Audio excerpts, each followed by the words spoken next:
नमस्कार साथियों, साइकोलॉजी की अगली क्लास में आपका बहुत बहुत स्वागत है। आज हमारी ये शिक्षण विधियों की लास्ट क्लास रहेगी। इससे पहले हमने बहुत सारी शिक्षण विधियाँ आपको बताई हैं, सबको आप देखें अच्छे से और चैनल को सब्सक्राइब करें, क्योंकि इस पर हम साइकोलॉजी, संस्कृत और हिंदी का कोर्स आपको फ्री में उपलब्ध करवा रहे हैं। ठीक है, रीट और सेकंड ग्रेड का कोर्स आपको यहाँ पर हम उपलब्ध करवाएंगे। तो आज का हमारा ये देखिए टॉपिक रहेगा सर्वेक्षण विधि ही। ठीक है, सर्वेक्षण विधि क्या होती है, इससे जुड़े हुए जितने भी आपके टॉपिक हैं, जितने भी इससे जुड़े हुए बिंदु हैं, उन सबको क्लियर करेंगे। एग्जाम में कहाँ से क्या प्रश्न बन सकता है वो भी यहाँ बताया जाएगा। तो सबसे पहले प्रवर्तक की बात करें तो थॉमस डेरोथी इसके प्रवर्तक माने जाते हैं। कौन? थॉमस डेरोथी। कहीं पर थॉमस एस डेरोथी भी ऐसा लिखा हुआ मिलता है, तो प्रवर्तक ध्यान रखना है। इसके बाद में इसमें क्या विशेष है, ठीक है, सर्वेक्षण में क्या होता है वो यहाँ पर आगे लिखा है। कह रहे हैं कि पूर्व नियोजन के आधार पर निर्धारित बिंदुओं के अंतर्गत व्यक्तिगत अथवा सामूहिक रूप से किसी व्यक्ति के व्यवहार का निरीक्षण किया जाता है और पूर्व नियोजित बिंदुओं का विवरण एक तर्क है निष्कर्ष निकाला जाता है। मतलब हो जाता है कि पूर्व नियोजन के आधार पर हम निर्धारित बिंदुओं के अंतर्गत व्यक्तिगत रूप से या फिर हम समूह में, ठीक है, समूह में यानी कि सामूहिक रूप से किसी व्यक्ति के व्यवहार का निरीक्षण करते हैं। जैसे मान लो कोई व्यक्ति है, हमें उस व्यक्ति के व्यवहार का निरीक्षण करना है, ठीक है, तो हम यहाँ एक व्यक्ति का भी कर सकते हैं और समूह के रूप में बहुत सारे व्यक्तियों का भी हम निरीक्षण यहाँ पर कर सकते हैं। लेकिन यहाँ पर क्या है कि पूर्व नियोजन के आधार पर हम करते हैं, पहले से कुछ बिंदु फिक्स किए होते हैं, उसके आधार पर हम यहाँ पर क्या करते हैं, उनका निरीक्षण करते हैं। उसके बाद में एक हम निष्कर्ष पर पहुंचते हैं। ये हमारा सर्वेक्षण विधि में होता है। तो आपने देखा होगा जैसे भूगोल सब्जेक्ट है, उसमें भी सर्वेक्षण किया जाता है, सर्वे किया जाता है। रोड पर आपने बहुत लोगों को सर्वे करते हुए देखा होगा। तो कहने का मतलब उसमें कुछ बिंदु फिक्स किए होते हैं, उसके आधार पर ही हम निरीक्षण करते हैं। चलो आगे देखते हैं। यहाँ देखिए आगे क्या कह रहे हैं। आगे कह रहे हैं कि आपने समाचार पत्रों में पढ़ा होगा अथवा दूरदर्शन पर देखा होगा कि चुनाव के समय यह जानने के लिए सर्वेक्षण किया जाता है कि मतदाता किस राजनीतिक दल विशेष को वोट देंगे अथवा वे किस प्रत्याशी विशेष के पक्ष में हैं। इसके लिए सर्वेक्षण किया जाता है, यानी एक सर्वे किया जाता है, एक पॉल किया जाता है। इसमें ये देखा जाता है कि जो चुनाव होने वाले हैं उसमें लोग सबसे ज़्यादा किस प्रत्याशी को चाह रहे हैं, किस प्रत्याशी को वोट देंगे या किसकी सरकार बन सकती है। ऐसे हम बहुत बार पोल करते हैं, बहुत बार हम इसका सर्वे करते हैं। टीवी पे आपने देखा होगा, समाचारों में ऐसा देखा होगा आपने, ये सर्वे की गतिविधियाँ चलती रहती हैं। ठीक है, आगे देखिए। सर्वेक्षण विधि में सूचना एकत्रित करने के लिए विविध प्रकार की तकनीकों का प्रयोग किया जाता है।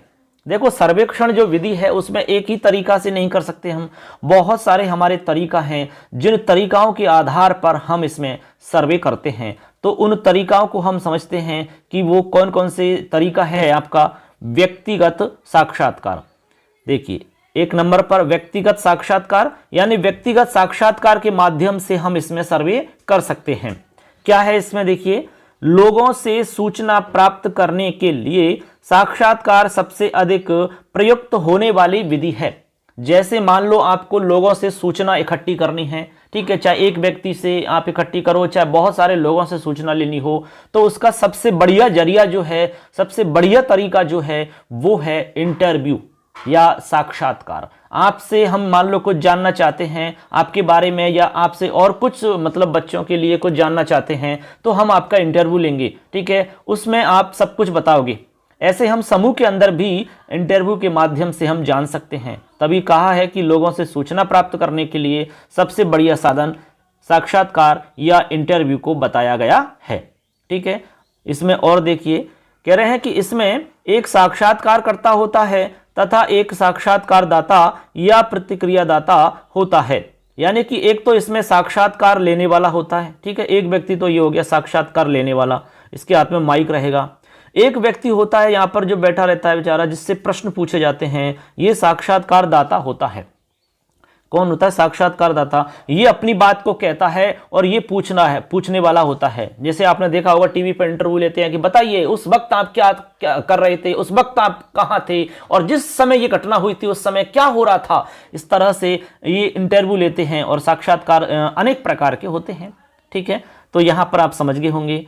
आगे इसमें लिखा है, देखिए, साक्षात्कार एक उद्देश्यपूर्ण क्रियाकलाप है। जो साक्षात्कार होता है वो एक उद्देश्यपूर्ण एक क्रियाकलाप है, क्योंकि जो इंटरव्यू लिया जाता है उसका कोई उद्देश्य जरूर होता है। चाहे किसी भी व्यक्ति का इंटरव्यू लिया जाए, जैसे मान लो कोई किसान है और किसान का इंटरव्यू लिया जाएगा, तो उससे कृषि से संबंधित कुछ बातें पूछी जाएंगी, तो वो पहले से ही निर्धारित की जाती हैं, ठीक है, उन्हीं बिंदुओं पर बात की जाती है। आपने टीवी में इंटरव्यू देखा होगा, बहुत जगह पर आपने इंटरव्यू देखा होगा। तो यही हमारे इंटरव्यू या साक्षात्कार है। तो इसको हम कहते हैं साक्षात्कार एक उद्देश्यपूर्ण क्रियाकलाप है। ऐसे आपको ध्यान में रखना है इसको। आगे कह रहे हैं कि जो साक्षात्कार है आपका, वो मुख्य रूप से 2 प्रकार का होता है। मुख्य रूप से 2 प्रकार है साक्षात्कार के, उसको भी समझते हैं। पहला प्रकार है इसमें संरचित या मानकीकृत साक्षात्कार, ठीक है। संरचित या मानकीकृत साक्षात्कार होता है 1 नंबर।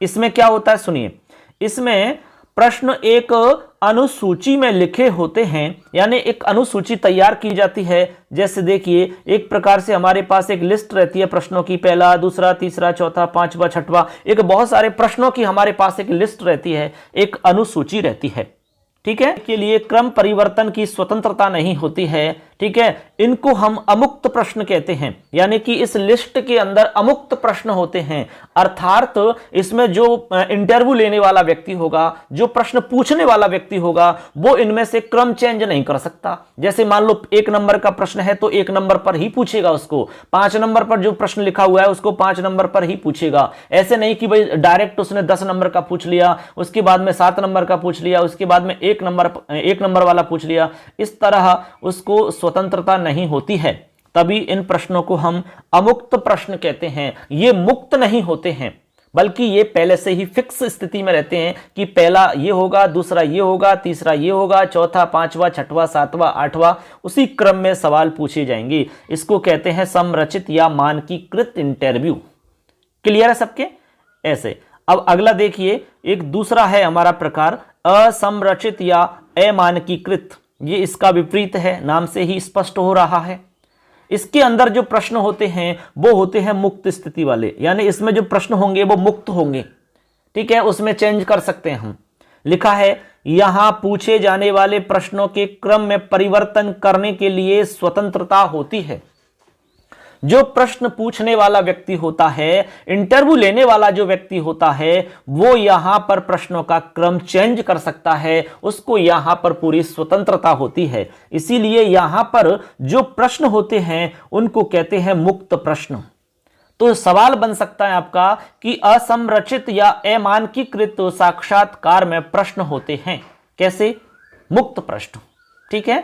और संरचित या मानकीकृत इंटरव्यू के अंदर प्रश्न होते हैं अमुक्त प्रश्न, जिनमें स्वतंत्रता नहीं होती है परिवर्तन करने की। तो यहां पर आप दोनों में अंतर समझ गए होंगे कि भाई मुख्य रूप से जैसे संरचित मानकीकृत जो है उसमें किस तरह के प्रश्न होते हैं और कैसे उसमें इंटरव्यू लिया जाता है। इसी तरह से मुक्त प्रश्न वाले कौन से होते हैं। तो इस तरह से आप समझ गए होंगे कि पहला संरचित या मानकीकृत, दूसरा असंरचित या अमानकीकृत क्या है। दोनों में हमने आपको अंतर समझाया। अच्छे से आपको समझ में आया होगा कि अमुक्त प्रश्न किसमें होते हैं और मुक्त प्रश्न किसमें होते हैं। दोनों में अंतर भी आपको स्पष्ट समझ में आना चाहिए कि मुक्त प्रश्न क्या है और अमुक्त प्रश्न क्या है। यहां से आपका प्रश्न बन जाता है, ठीक है। अब चलो आगे, इससे जुड़ी हुई एक जानकारी और है। साक्षात्कार में निम्न स्थिति हो सकती है, यानी साक्षात्कार जो हैं वो आपके इस तरह से हो सकते हैं। यहां पर 4 कंडीशन बताई हैं कि साक्षात्कार किस तरह हो सकते हैं। देखिए, सबसे पहली स्थिति है इसमें व्यक्ति से व्यक्ति का साक्षात्कार हो सकता है। जैसे कि कोई एक व्यक्ति है और ये एक व्यक्ति का साक्षात्कार ले रहा है, तो व्यक्ति से व्यक्ति का साक्षात्कार हो जाता है एक। तो यानी एक व्यक्ति सामने बैठा है, उसके सामने मतलब आमने सामने, और एक व्यक्ति एक सवाल पूछ रहा है, एक जवाब देने वाला है। तो एक व्यक्ति से एक व्यक्ति पूछ रहा है, तो कहने का मतलब व्यक्ति से व्यक्ति एक साक्षात्कार हो सकता है। इसके अलावा व्यक्ति से समूह, यानी एक व्यक्ति है और इधर बहुत सारा एक समूह है, ठीक है, समूह में बहुत सारे लोग हैं और पूछने वाला एक व्यक्ति है, तो ये दूसरी स्थिति हमारी बन जाती है। जैसे आपने देखा होगा कि बहुत सारे मतलब लोग बैठे होते हैं और उनका इंटरव्यू एक साथ लिया जाता है। सवाल पूछने वाला एक व्यक्ति होता है, वो उन सब से सामूहिक रूप से सवाल करता है। इसके बाद में है तीसरी स्थिति समूह से व्यक्ति, यानी बहुत सारे लोग कई बार क्या होता है एक व्यक्ति से सवाल पूछते हैं। आपने जैसे इंटरव्यू देखा होगा एग्जाम का, आरएएस का, आईएएस का, ठीक है, तो उनमें क्या होता है एक टीम रहती है पूरी की पूरी, जैसे 7-8 आदमियों की टीम रहती है, उसमें एक्सपर्ट लोग होते हैं और सामने सिर्फ एक व्यक्ति बैठा रहता है जो एग्जाम पास करके आता है, उसका इंटरव्यू लिया जाता है। तो समूह के द्वारा एक व्यक्ति का इंटरव्यू लिया जा रहा है यहां पर, समझ गए? इस तरह से समूह से समूह का इंटरव्यू, कई बार समूह का एक साथ समूह के माध्यम से इंटरव्यू लिया जाता है, बहुत सारे लोग बहुत सारे लोगों का इंटरव्यू लेते हैं। तो यहां पर 4 स्थिति हमने बताई, चारों समझ में आगे होंगी। व्यक्ति से व्यक्ति इंटरव्यू ले सकता है, व्यक्ति से समूह में इंटरव्यू हो सकता है, समूह से व्यक्ति में इंटरव्यू हो सकता है और समूह से समूह में इंटरव्यू हो सकता है। तो इस तरह से आपको यह बात क्लियर हो जानी चाहिए, ठीक है। तो एक प्रकार हमारा हो जाता है, ठीक है। अब दूसरा प्रकार है हमारा, उसको भी हम समझते हैं। चलिए, प्रश्नावली सर्वेक्षण। कौन सा है? प्रश्नावली सर्वेक्षण। अब प्रश्नावली सर्वेक्षण में क्या होता है इसको हम पूरा स्पष्ट समझते हैं। प्रश्नावली में नाम से पता लग रहा है कि इसमें प्रश्न होते हैं, ठीक है। उन प्रश्नों के माध्यम से ही हम क्या करते हैं? सर्वेक्षण करते हैं। लिखा है कि प्रश्नावली सूचना प्राप्त करने की सबसे प्रचलित, साधारण, बहुमुखी तथा अल्प लागत वाली आत्मसंवाद विधि है। कहने का मतलब प्रश्नावली से हम सूचना प्राप्त कर सकते हैं, उसमें बहुत सारे प्रश्न होते हैं। ये एक प्रकार से साधारण, सिंपल, बहुमुखी और अल्प लागत वाली एक संवाद की विधि मानी जाती है। इसमें बहुत ज़्यादा कोई खर्चा नहीं आता है, ठीक है, इसलिए ये एकदम सिंपल मानी जाती है। ये एक प्रकार से आत्मसंवाद की विधि है। इसमें संवाद होता है प्रश्नों के माध्यम से और उससे हम सूचना इकट्ठी करते हैं, ठीक है, और उसी के माध्यम से हम सर्वेक्षण कर लेते हैं। आगे कह रहे हैं कि प्रायः प्रश्नावली में 2 प्रकार के प्रश्न पूछे जाते हैं, यानी जो हम प्रश्नावली तैयार करेंगे उसमें 2 प्रकार के प्रश्न होंगे आपके। अब प्रश्न आ जाता है कि प्रश्नावली सर्वेक्षण में कितने प्रकार के सवाल हो सकते हैं, तो आपको ध्यान रखना होगा इसमें आपके 2 प्रकार के प्रश्न हम पूछ सकते हैं। एक तो होता है मुक्त प्रश्न, दूसरा होता है अमुक्त प्रश्न। मुक्त प्रश्न होते हैं कि कुछ भी उत्तर दे सकता है व्यक्ति, यानी मुक्त प्रश्न में कुछ भी उत्तर दे सकता है। जैसे मान लो आपने पूछा कि यदि आप प्रधानमंत्री होते तो क्या करते। अब यहां पर व्यक्ति स्वतंत्र है, मुक्त है, किसी भी रूप में उत्तर दे सकता है। अमुक्त में आपको फिक्स जवाब देना होता है, जैसे कि हाँ या नहीं में, सही गलत में, बहुविकल्प में, उन्हीं में से आपको जवाब देना ही होगा और कोई रास्ता नहीं है। जैसे मान लो कोई प्रश्न आ गया और उसमें आपके 4 विकल्प हैं, उन 4 में से ही आपको जवाब देना है, आप उसके लिए स्वतंत्र नहीं हो। आपको लग रहा है कि चारों में से कोई ठीक नहीं है, फिर भी आपको जवाब 4 में से ही देना है, क्योंकि ये अमुक्त प्रश्न है, मुक्त नहीं है। तो इस तरह से प्रश्नावली में हम 2 प्रकार के प्रश्न पूछ सकते हैं। मुक्त प्रश्न, ठीक है, जिसमें कुछ भी उत्तर दिया जा सकता है। अमुक्त प्रश्न जिसमें फिक्स रहता है, ठीक है, उसी में से उत्तर आपको देना होगा। यहां पर स्वतंत्रता नहीं होती है, जैसे कि हाँ नहीं वाले, सही गलत वाले, बहुविकल्पात्मक वाले प्रश्न होते हैं, वो इसी तरह के होते हैं। आगे लिख रहे हैं कि कभी कभी सर्वेक्षण डाक द्वारा प्रश्नावली भेजकर भी किया जाता है। जैसे मान लो हमें सर्वेक्षण करना है तो हम प्रश्नावली तैयार करके हम उन व्यक्तियों के पास उसको डाक, तार इत्यादि के माध्यम से भेज देते हैं, ठीक है। उसके बाद में वो जवाब लिख करके हमारे पास वापस भेजते हैं। उसके बाद हम उससे तथ्य इकट्ठे करते हैं, आंकड़े इकट्ठे करते हैं और इस तरह से हम सर्वेक्षण कर लेते हैं, ठीक है।